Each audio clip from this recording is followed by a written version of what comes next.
Ok, en 2002, pendant que Ronaldo montait sur la pelouse du stade international de Yokohama pour affronter l'Allemagne en finale de Coupe du Monde, une grande partie des journalistes présents dans les tribunes avaient encore du mal à croire ce qu'ils étaient en train de vivre. Parce que seulement quelques semaines plus tôt, ces mêmes journalistes écrivaient que cet homme était fini, qu'il était trop gros, qu'il était trop lent, qu'il avait raté trop d'années à cause des blessures pour jamais espérer retrouver son meilleur niveau, et que sa présence dans l'équipe brésilienne relevait plus du sentimentalisme que du choix tactique. Il n'avait pas entièrement tort de douter, ça. Le Ronaldo qui avait débarqué au Japon n'était clairement plus le même que celui qui, 5 ans plus tôt, faisait s'enflammer le Camp Nou chaque soir de match. Il avait pris du poids, ses genoux avaient été reconstruits chirurgicalement à 2 reprises, il n'avait quasiment pas joué pendant 3 saisons complètes, et la presse brésilienne ne se gênait pas pour le dire. Pire encore, il arborait une coupe de cheveux tellement absurde, un triangle rasé sur l'avant d'un crâne par ailleurs intégralement chauve, que ses propres coéquipiers ont refusé de s'asseoir à côté de lui en conférence de presse tellement ils avaient honte. Certains journaux brésiliens se demandaient ouvertement où le Ronaldo de 2002 était vraiment en mesure de botter un ballon correctement, et l'un des chroniqueurs les plus lus de Sao Paulo avait résumé la situation de cette façon. Ronaldo était sur le point d'assister à son propre enterrement. Sauf que ce soir de finale, Ronaldo a marqué 2 buts contre l'Allemagne, a embrassé le trophée pour la 2e fois de sa carrière et a remporté son 3e titre de meilleur joueur du monde, soit le seul joueur de l'histoire à avoir accompli ça, devenant au passage le meilleur buteur de tous les temps en Coupe du Monde avec 15 buts au total, un record qui a tenu pendant 12 ans. Et tout ça avec une coupe de cheveux que personne n'a encore vraiment réussi à expliquer complètement. Mais pour comprendre pourquoi tout ça est aussi extraordinaire, il faut remonter bien avant. Ce que la plupart des gens ne savent pas, c'est que Ronaldo a failli ne jamais jouer au football professionnel du tout. Pas parce qu'il manquait de talent, mais parce qu'il n'avait littéralement pas les moyens de payer le transport pour se rendre aux entraînements. À 12 ans, repéré par Jairzinho, l'une des légendes absolues de la Coupe du Monde 1970, le gamin de Bento Ribeiro avait déjà trop de talent pour son petit club local, le tennis club Valquer, situé dans la banlieue ouest de Rio, mais quand Flamengo l'a finalement contacté, il a dû refuser parce que sa famille ne pouvait pas se permettre les billets de bus pour traverser la ville jusqu'au quartier de Gavea. C'est donc Jairzinho lui-même qui l'a dirigé vers Sacristão, bien plus accessible géographiquement, et là que tout a commencé à prendre une forme sérieuse. De San Cristóvão à Cruzeiro, la route a été rapide. À 16 ans, Ronaldo signait son premier contrat professionnel à Belo Horizonte, et dès sa première saison, il inscrivait 44 buts en 47 matchs, toutes compétitions confondues, un chiffre tellement absurde que les plus grands clubs du continent, notamment la Juventus et l'AC Milan, se bousculaient déjà pour l'avoir. Mais sur les conseils de Romario, qui avait pris ce même chemin avant lui, il a choisi le PSV Eindhoven pour environ 6 millions de dollars, histoire de ne pas brûler les étapes directement dans un grand championnat. Bonne décision. Lors de sa première saison aux Pays-Bas en 1994-95, Ronaldo inscrivait 30 buts en championnat et remportait le titre de meilleur buteur du pays. Pour mettre ça en contexte, il avait 17 ans, il atterrissait dans un pays étranger dont il ne parlait pas la langue, dans un club qu'il avait recruté pour prendre la place d'une véritable légende, puisque c'est Romario qui venait tout juste de partir pour Barcelone, après avoir marqué plus de 100 buts. Et Ronaldo a non seulement assumé, mais en 2 saisons, il a terminé avec 54 buts en 57 matchs, et l'Europe entière voulait sa signature. Ce qui est assez drôle dans l'histoire, c'est que c'est Bobby Robson, le nouveau manager de Barcelone, qui a convaincu le président Nunez de lâcher 20 millions de livres en lui disant « Je connais un jeune au PSV que j'aime beaucoup. Je pense qu'il est extraordinaire, mais c'est un risque. Le risque s'est avéré être le coup de l'histoire du Barça. À 19 ans à peine, Ronaldo débarquait au Camp Nou et immédiatement illuminait tout. 34 buts en Liga, ce qui lui valait le Pichichi du meilleur buteur espagnol. 47 buts en seulement 49 matchs, toutes compétitions confondues. La Copa del Rey remportée contre le Real Betis. La Coupe des Coupes remportée avec un penalty contre le Paris Saint-Germain en finale. Et des buts tellement dévastateurs, comme ce solo contre Compostelle où il a parcouru la moitié du terrain balle au pied en éliminant 5 défenseurs comme s'ils n'existaient pas, que les adversaires les plus aguerris avouaient n'avoir rien vu de tel depuis Pelé. Djokanovic, défenseur de Valladolid cette saison-là, disait encore 20 ans plus tard « Tous ceux qui ont vu Ronaldo cette saison-là et qui ont joué contre lui comprennent toujours pourquoi on appelle ce Ronaldo-là le vrai Ronaldo. » Même le Real Madrid, qui lui a soufflé le titre Liga à 2 points cette année-là, ne pouvait que s'incliner. Sauf que malgré tout ça, malgré les 47 buts, malgré les trophées, Barcelone l'a laissé partir. L'Inter Milan offrait un nouveau record mondial de transfert, et Ronaldo lui-même n'avait aucune raison de refuser. En l'espace d'un été, il devenait pour la première fois le joueur le plus cher de l'histoire du football. Et là, ça devenait vraiment impressionnant. Sa première saison à l'Inter en 1997-98 était tout simplement hors norme. 25 buts en Serie A, le championnat le plus dur du monde à cette époque, là où se frotter chaque semaine à Maldini, Cannavaro, Nesta ou Costa Curta était le quotidien de tout attaquant, et 34 buts, toutes compétitions confondues. Cannavaro lui-même, qui allait remporter le Ballon d'Or en 2006, a écrit dans un article publié sur The Players Tribune: « Ronaldo était le seul joueur qui m'a vraiment mis la peur au ventre. Rien que de marcher sur le même terrain que lui, c'était terrifiant. » Et Paolo Maldini, quand on lui a demandé d'évoquer ses adversaires les plus durs en 24 ans au plus haut niveau, a cité 3 noms: Maradona, Zidane et Ronaldo. L'un des moments les plus marquants de cette saison a eu lieu lors du choc direct Inter-Juventus pour le titre, avec seulement un point au classement entre les deux équipes. Ronaldo était à 22 buts en 28 matchs de Serie A, Del Piero à 20 buts en 30. Les deux meilleurs joueurs du monde se retrouvaient face à face, et à 0-0, sur une action où Ronaldo se retrouvait seul face au gardien, le défenseur de la Juventus Marculiano l'a fauché d'un coup de corps éhonté que tout le monde a vu sauf l'arbitre. Inter a perdu 1-0, le titre est parti du côté de Turin, et la polémique a duré des années en Italie. La frustration était immense, mais Ronaldo a alors fait ce que font les vrais champions. Il a mis tout le monde d'accord lors de la finale de Coupe UEFA le 6 mai 1998 au Parc des Princes à Paris, en humiliant la Lazio 3-0 en finale et en étant élu homme du match. Deuxième ballon à 21 ans. Et la Coupe du Monde en France qui approchait. Tout était parfait, peut-être trop parfait. À l'été 1998, le Brésil débarquait en France avec son meilleur joueur au sommet de son art, Ballon d'Or 2 années d'affilée, 81 buts cumulés sur ses 2 dernières saisons en club. Ronaldo avait déjà inscrit 5 buts lors du tournoi, notamment un doublé somptueux contre le Chili en 8e de finale et une finition élégante en demi-finale contre la Hollande, où il contrôlait le ballon de l'extérieur du pied gauche avant de le glisser entre les jambes du gardien Van der Sar. Tout le monde était prêt à assister à la naissance de la prochaine grande légende du football mondial. Et puis, le 11 juillet 1998, la nuit avant la finale contre la France, quelque chose d'inexplicable s'est produit dans la chambre d'hôtel que Ronaldo partageait avec Roberto Carlos. Ronaldo s'est mis à convulser. Les bras qui s'agitent, le corps qui tremble, il était inconscient depuis plusieurs minutes quand son coéquipier a paniqué et appelé à l'aide. Edmundo, attaquant de la sélection brésilienne, a été l'un des premiers à arriver sur place et a eu le réflexe de lui dégager la langue pour éviter qu'il ne l'avale. Ronaldo a ensuite été emmené d'urgence à la clinique Lilas, où il a passé 3 heures à subir des examens dans tous les sens, et Mario Zagallo, le sélectionneur, l'a retiré de la liste des titulaires. Sa place a été donnée à Edmundo.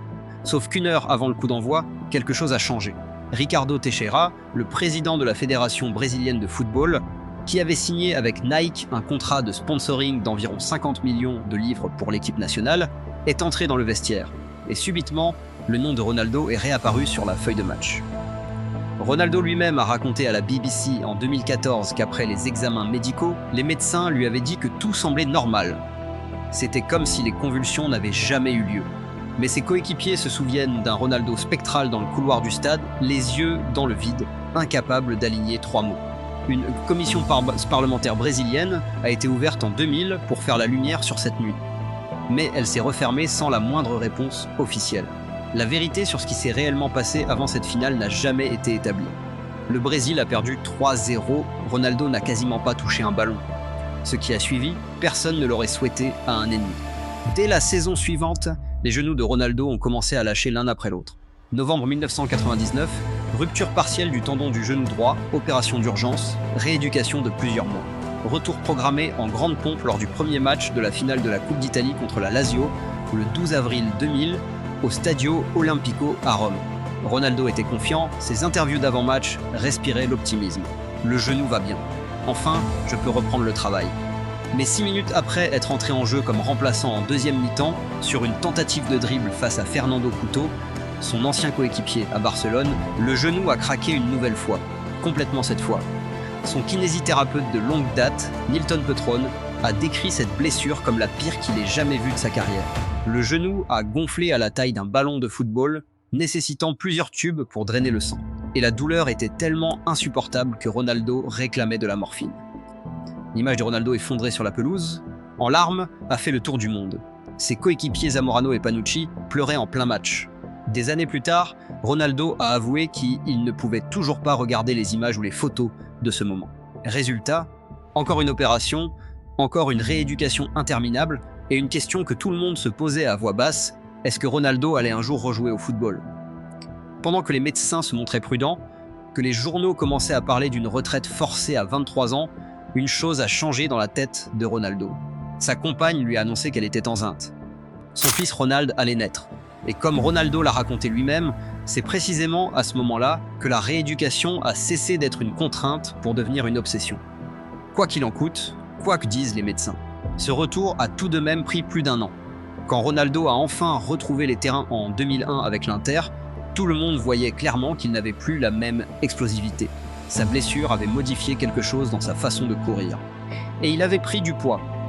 La presse brésilienne était impitoyable, certains journaux se demandant ouvertement si le sélectionneur Luis Felipe Scolari avait vraiment raison de l'embarquer pour la Coupe du Monde 2002 au Japon et en Corée du Sud. Et quand Ronaldo s'est présenté au camp d'entraînement avec cette coupe de cheveux absolument incompréhensible, un triangle chauve rasé sur l'avant du crâne en plein milieu d'une tête intégralement rasée, les rires ont redoublé.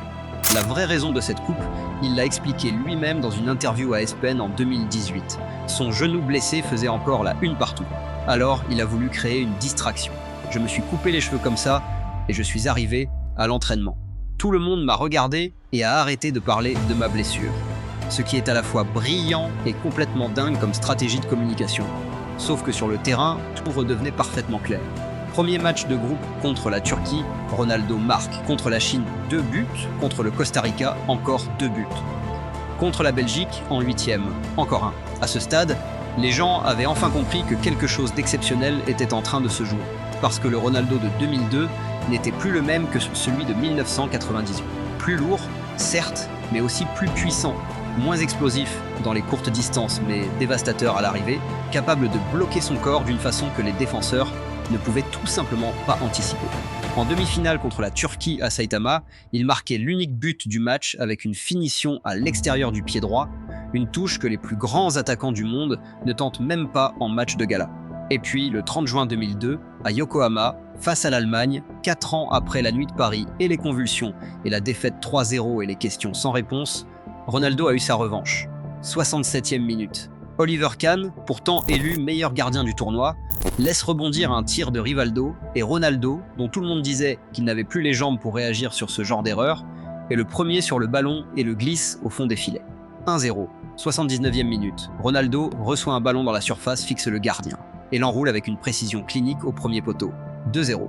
Fin du match, 5e titre mondial pour le Brésil, et Ronaldo termine meilleur buteur avec 8 buts, le plus grand total en Coupe du Monde depuis les années 70, en remportant dans la foulée son 3e titre de meilleur joueur du monde. Zidane, qui avait pourtant joué à ses côtés à Madrid après ça, lui a décerné le titre de plus grand joueur avec lequel il avait évolué de toute sa carrière. Cet été-là, le Real Madrid a sorti 46 millions d'euros. Et pour la 2e fois de sa carrière, Ronaldo devenait le joueur le plus cher de l'histoire du football.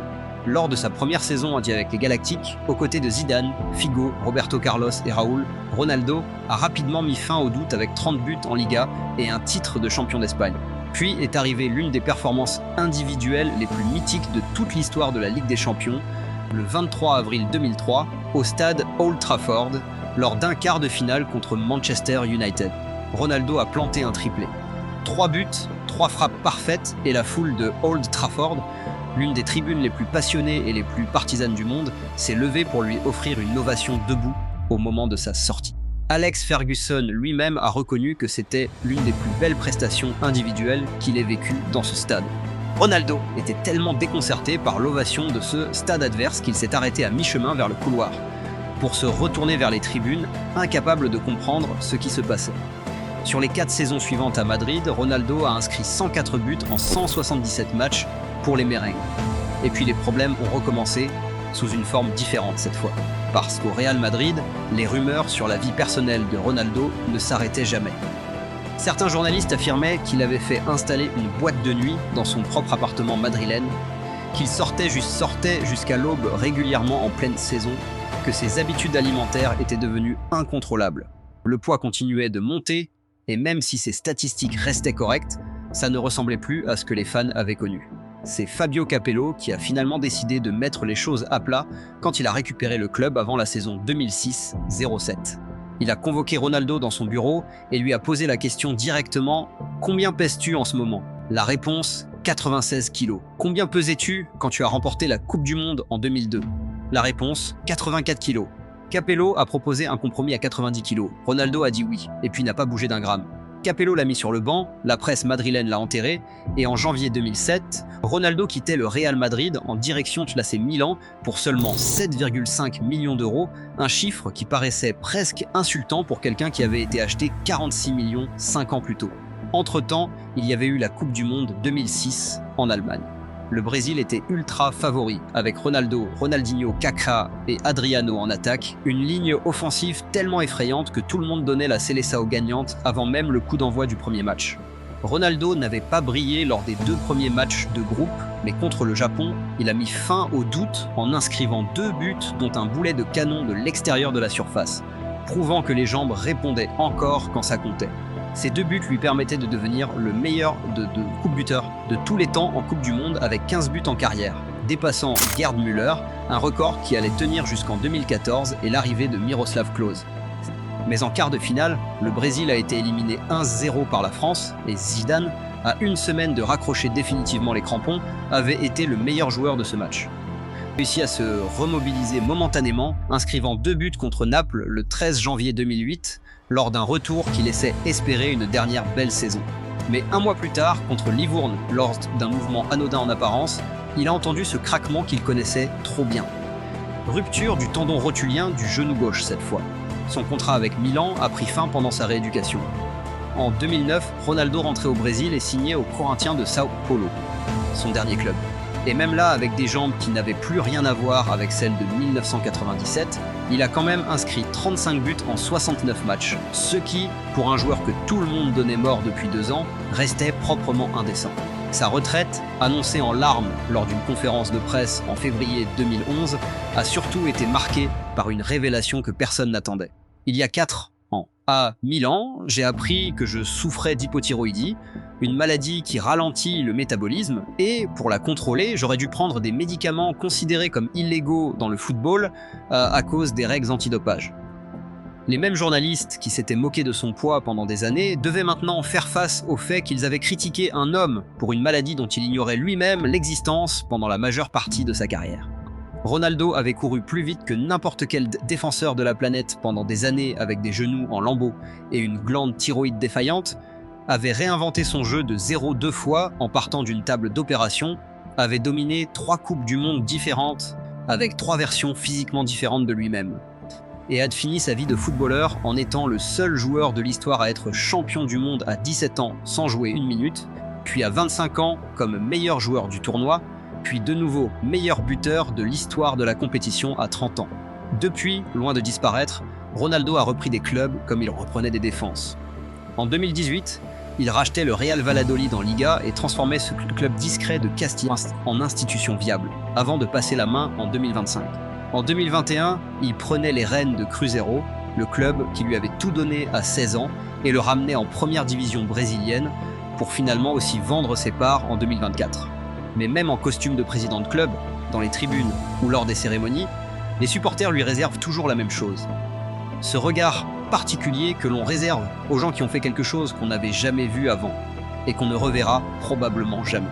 Un attaquant qui pesait soi-disant trop lourd pour jouer à haut niveau a terminé sa carrière avec le plus grand nombre de buts dans l'histoire des Coupes du Monde, 3 titres de meilleur joueur du monde, 2 Coupes du Monde gagnées et une façon de finir les gestes que les défenseurs adverses visualisent encore dans leurs cauchemars.